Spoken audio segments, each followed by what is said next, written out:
राधे राधे दोस्तों, मैं आराधना आप सभी का आपके अपने यूट्यूब चैनल में स्वागत करती हूँ। लखनऊ शहर के एक नागरिक कमल किशोर सोने और हीरे के जवाहरात बनाने और बेचने का काम किया करता था। उसकी दुकान से बने हुए गहने दूर दूर तक मशहूर थे। लोग दूसरे शहर से भी कमल किशोर की दुकान से गहने लेने और बनवाने आते थे। चाहे हाथों के कंगन हो, चाहे गले का हार हो या फिर चाहे कानों के कुंडल हो, उसमें हीरे और सोनों की बहुत सुंदर मीनाकारी होती थी कि सब देखने वाले देखते ही रह जाते थे। तो दोस्तों, आज मैं आप सभी के लिए बहुत ही प्यारी सी लड्डू गोपाल की कहानी लेके आई हूँ। तो चलिए आगे बढ़ते हैं। इतना बड़ा कारोबार होने के बावजूद भी कमल किशोर बहुत ही शांत और सरल स्वभाव वाला व्यक्ति था। उसको इस माया का इतना रंग नहीं चढ़ा हुआ था कि एक दिन उसका कोई मित्र उसकी दुकान पर आया, जो कि अपनी पत्नी सहित वृंदावन धाम से होकर वापस आ रहा था। तो उस मित्र ने सोचा कि चलो थोड़ा सा प्रसाद अपने मित्र कमल किशोर को भी देता चलूं। तो चलिए आगे क्या होता है। बहुत ही प्यारी सी कहानी है। हमारे कृष्ण कन्हैया, हमारे लड्डू गोपाल, हमारे लल्ला की बहुत ही प्यारी कहानी है दोस्तों। आप लोग ये कहानी मतलब सुनेंगे ना तो आप लोगों की आंखें भर जाएंगी। तो प्लीज़ आप लोगों से रिक्वेस्ट है कि एंड तक ज़रूर ये कहानी सुनिएगा। तो उसकी दुकान पर जब वह पहुंचा, तब कमल किशोर का एक कारीगर एक सोने और हीरे जड़ित बहुत सुंदर हार बनाकर कमल किशोर को देने के लिए आया था। उसी समय कमल किशोर उस हार को देख ही रहा था कि उसका मित्र उसकी दुकान पर पहुंचा। कमल किशोर का मित्र अपने साथ वृंदावन से एक बहुत ही सुंदर लड्डू गोपाल, जिसका स्वरूप अत्यंत ही मनमोहक था, साथ लेकर आया था। मतलब वो वृंदावन मथुरा गया था कमल किशोर का मित्र जो है। तो वहाँ से बहुत ही प्यारे से हमारे लड्डू गोपाल को अपने साथ लेके वो आए थे।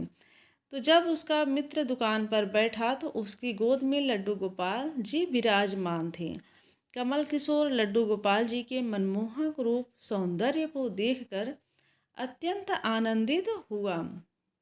हमारे कान्हा इतने प्यारे हैं कि उनको जो भी देख लेता है ना, सब ही आनंदित हो जाते हैं। उसने अपने हाथों में पकड़ा हुआ हार उस लड्डू गोपाल के गले में पहना दिया और अपने मित्र को कहने लगा कि देखो तो सही, इस हार की शोभा लड्डू गोपाल के गले में पड़ने से कितनी बढ़ गई है। तो लड्डू गोपाल को जब वो हार पहनाया तो बहुत ही प्यारे लड्डू गोपाल हमारे लगने लगे थे। यानी कि अब आगे क्या होता है चलिए जानते हैं। उसका मित्र और कमल किशोर आपस में बातें करने लगे। तो बातों बातों में उसका मन में लड्डू गोपाल को हार सहित लेकर चला गया। दोनों को ही पता चला कि हार लड्डू गोपाल के गले में ही पड़ा रह गया है। कमल किशोर का मित्र अपनी पत्नी सहित एक टैक्सी में सवार होकर अपने घर को रवाना हो गया। जब वह टैक्सी से उतरे तो भूलवश लड्डू गोपाल जी उसी टैक्सी में रह गए। अब क्या होता है, टैक्सी वाला एक गरीब आदमी था जिसका नाम बाबू था, जो कि दूसरे शहर से यहाँ पर अपने परिवार का पालन पोषण करने के लिए टैक्सी चलाता था और वह टैक्सी लेकर काफ़ी आगे निकल चुका था। आज उसको अपने घर वापस जाना था, जो कि दूसरे शहर में था।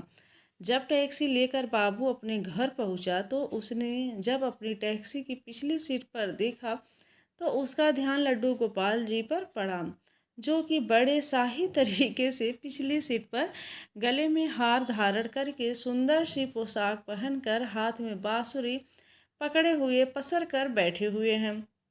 बाबू यह देखकर एकदम से घबरा गया कि ये लड्डू गोपाल जी किसके हैं। अब आगे क्या होता है, बहुत ही मनमोहक कहानी है दोस्तों। तो चलिए सुनते हैं आगे की कहानी। लेकिन अब वह दूसरे शहर से अपने शहर जा चुका था, जो कि काफ़ी दूर था। तो और वह सवारी का घर भी नहीं जानता था। तो वह दुविधा में पड़ गया कि वह क्या करे। लेकिन फिर उसने बड़ी श्रद्धा से हाथ धोकर लड्डू गोपाल जी को उठाया और अपने घर के अंदर ले गया।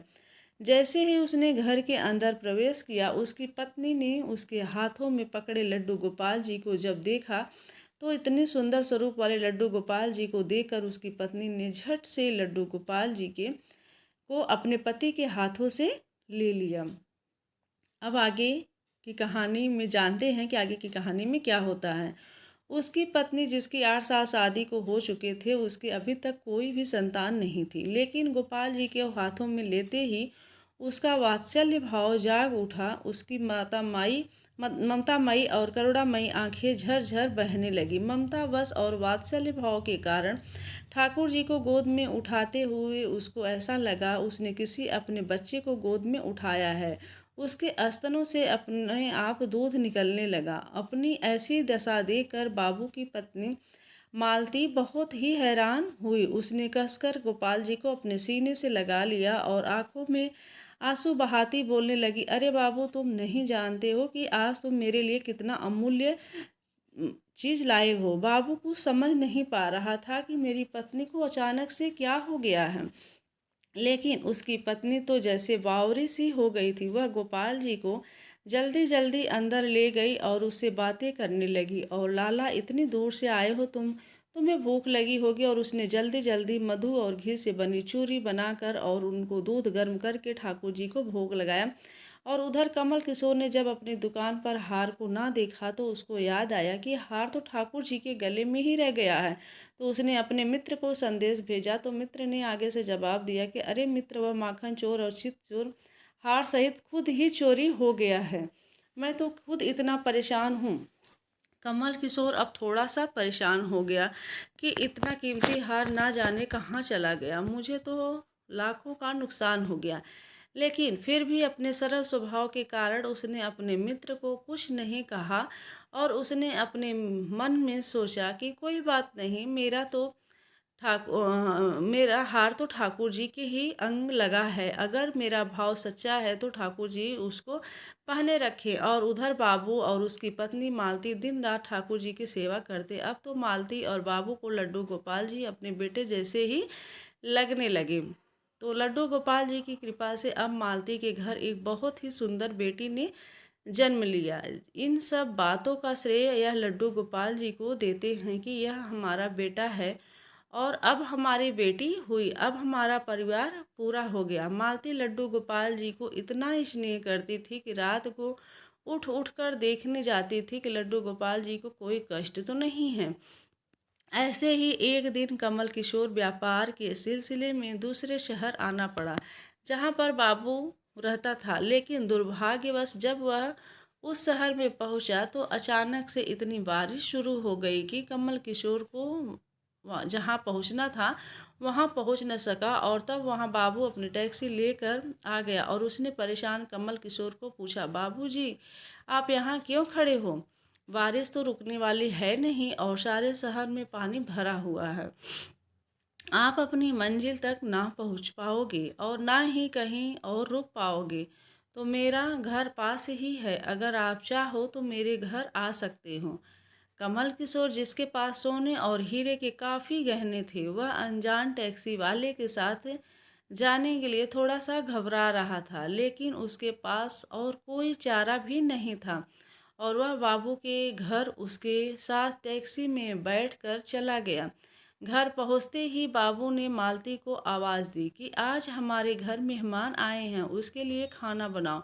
कमल किशोर ने देखा कि बाबू का घर एक बहुत छोटा सा लेकिन व्यवस्थित ढंग से सजा हुआ है। घर में अजीब तरह के इत्र की खुशबू आ रही है जो कि उसके हृदय को आनंदित कर रही थी। जब मालती ने उसको उनको भोजन परोसा तो कमल किशोर को उसमें अमृत जैसा स्वाद आया। उसका ध्यान बार बार उस दिशा की तरफ जा रहा था जहाँ पर ठाकुर जी विराजमान थे। वहाँ से उसको एक अजीब तरह का प्रकाश नजर आ रहा था।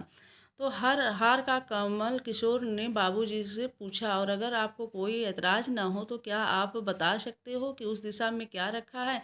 मेरा ध्यान उसकी तरफ आकर्षित हो रहा है। तो बाबू और मालती ने एक दूसरे की तरफ मुस्कुराते हुए कहा कि वहाँ पर तो हमारे सबसे घर के सबसे सर्वश्रेष्ठ हमारे कान्हा विराजमान हैं। तो कमल किशोर ने कहा कि क्या मैं उनके दर्शन कर सकता हूँ? तो मालती उनको उस कोने में ले गई जहाँ पर लड्डू गोपाल जी विराजमान थे। कमल किशोर लड्डू गोपाल जी को और उनके गले में पड़े हार को देखकर एकदम से हैरान हो गया। यह तो वही लड्डू गोपाल है और यह वही हार है जो मैंने अपने मित्र के लड्डू गोपाल जी को डाला था। कमल किशोर ने बड़ी विनम्रता से पूछा कि यह गोपाल जी तुम कहाँ से लाए? बाबू, जिसके मन में कोई छल कपट नहीं था, उसने कमल किशोर को सारी बात बता दी कि कैसे उसको सौभाग्य से गोपाल जी मिले और उनके हमारे घर आने से हमारा दुर्भाग्य सौभाग्य में कैसे बदल गया। तो कमल किशोर ने कहा, क्या तुम जानते हो कि जो हार ठाकुर जी के गले में पड़ा है उसकी कीमत क्या है? तो बाबू और मालती ने बड़ी विनम्रता से हाथ जोड़कर कहा कि जो चीज़ हमारे लड्डू गोपाल जी के अंग लग गई, हम उसका मूल्य नहीं जानना चाहते और हमारे लाला के सामने किसी भी चीज़, किसी हार का कोई मूल नहीं है। तो कमल किशोर एकदम से चुप हो गया और उसने मन में सोचा कि चलो अच्छा है, मेरा हार ठाकुर जी ने अपने अंग लगाया हुआ है। तो अब आगे क्या होता है, बहुत ही रोचक कहानी है दोस्तों। तो आगे भक्तों, जो हमारे कृष्ण कन्हैया के जो सच्चे भक्त हैं वो कहानी अब तक सुनते आए होंगे, तो उनके लिए बहुत बहुत धन्यवाद। अगले दिन जब वह चलने को तैयार हुआ और बाबू उनको टैक्सी में लेकर उनके मंजिल तक पहुंचाने गया, जब कमल किशोर टैक्सी से उतरा और जाने लगा, तभी बाबू ने उनको आवाज़ लगाई कि ज़रा रुको, यह आपका कोई सामान हमारी टैक्सी में रह गया है। लेकिन कमल किशोर ने कहा, मैंने तो वहाँ कुछ भी नहीं रखा। लेकिन बाबू ने कहा कि यह बैग तो आपका ही है। जब कमल किशोर ने उनको खोल कर देखा तो क्या होता है, चलिए आगे जानते हैं कि आगे की कहानी में कि उस बैग में क्या था। तो उसमें बहुत सारे पैसे थे। कमल किशोर एकदम से हक्का बक्का सा रह गया कि यह तो इतने पैसे हैं जितनी कि उस हार की कीमत है। उसकी आंखों में आंसू आ गए कि जब तक मैंने निश्चल भाव से ठाकुर जी को वह हार धारण करवाया हुआ था, तब तक उन्होंने पहने रखा। मैंने उनको पैसों को सुनाया तो उन्होंने मेरा अभिमान तोड़ने के लिए मुझे पैसे दे दिए। वह ठाकुर जी से क्षमा मांगने लगे, लेकिन अब हो भी क्या सकता था। इसलिए हमारे अंदर ऐसे भाव होने चाहिए कि उसमें अहंकार न होकर विनम्रता होनी चाहिए, और ठाकुर जी जैसा चाहते हैं वैसा ही होता है। तो ठाकुर जी को वृंदावन से लाया और किसने और किसके घर में आकर वह विराजमान हुए, यह सब ठाकुर जी की ही लीला है। जिसके घर रहना है, जिसके घर सेवा लेनी है, यह सभी जानते हैं। हम लोग तो निमित्त मात्र हैं, बस हमारे भाव शुद्ध होने चाहिए। ठाकुर जी तो बड़े बड़े पकवान नहीं बल्कि भाव से खिलाई छोटी से छोटी चीज़ को भी ग्रहण कर लेते हैं। तो भक्तों बोलो लड्डू गोपाल की जय। तो ये हमारी छोटी सी कहानी, हमारे कृष्ण कन्हैया की कहानी आप लोगों को कैसी लगी? बहुत ही मनमोहक कहानी थी दोस्तों। और जो भी सच्चे भक्त होंगे और तो प्लीज़ आप लोग वीडियो को एक लाइक और अपने फ्रेंड्स फैमिली में शेयर ज़रूर कर दीजिएगा। और चैनल पे पहली बार आए हैं तो सब्सक्राइब कर लीजिएगा, बेल आइकन को प्रेस कर दीजिएगा, ताकि ऐसे ही प्यारे प्यारे वीडियो आप लोगों को सुनने को जानने को मिलता रहे। तो चलिए दोस्तों, आज के लिए इजाज़त चाहती हूँ, मिलती हूँ अगले वीडियो में। तब तक के लिए राधे राधे, थैंक